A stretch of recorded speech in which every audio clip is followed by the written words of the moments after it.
The world's largest religion is gaining followers from a very unlikely community.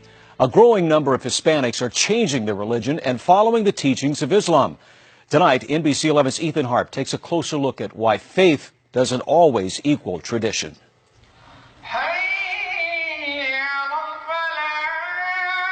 Sundown, one of the 5 times each day when Muslims gather to answer the call to prayer. This woman is among them. Her name is Raquel. She's 25, a senior in college, and part of a growing trend.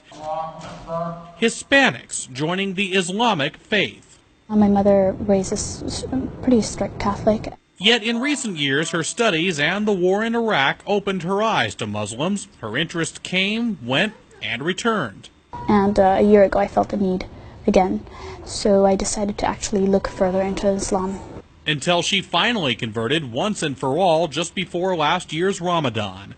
Doing so puts her in a growing group. Rough estimates from the Council on American Islamic Relations put the number of Hispanic Muslims at just 20,000 5 years ago. Today, that number is 75 to 100,000.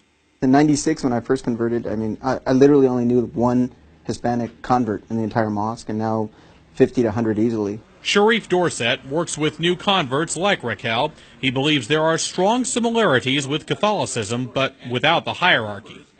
With more and more Latinos embracing Islam, both here and across the country, you might think the Catholic Church would have something to be concerned about.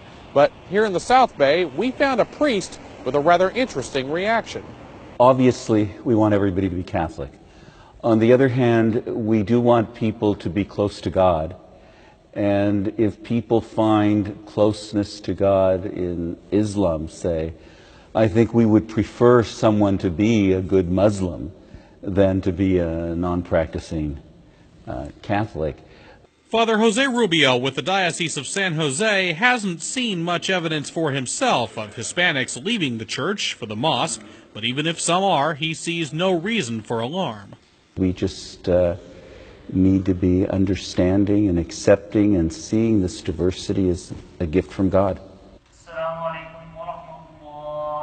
That can be easier said than done. Raquel describes her mother as being a very tolerant woman, usually. But the day I told her that I actually was going to convert, that was a little different. Yeah, she was upset. And I asked her, I said, where's all the talk that, everything's, everyone has their own way of worshiping God. So she was upset at me for a few weeks, but not very long, She came to terms with it. Tolerance is something Muslims like Dorset point to as one of their strengths. In general, there's no real racism in Islam, so I'm a white Muslim and treated just like anybody else. In Islam, I found that there's room for all kinds of people. And in Hispanics like Raquel, Muslims hope they have a new voice to spread their form of spirituality. Ethan Harp, NBC 11 News.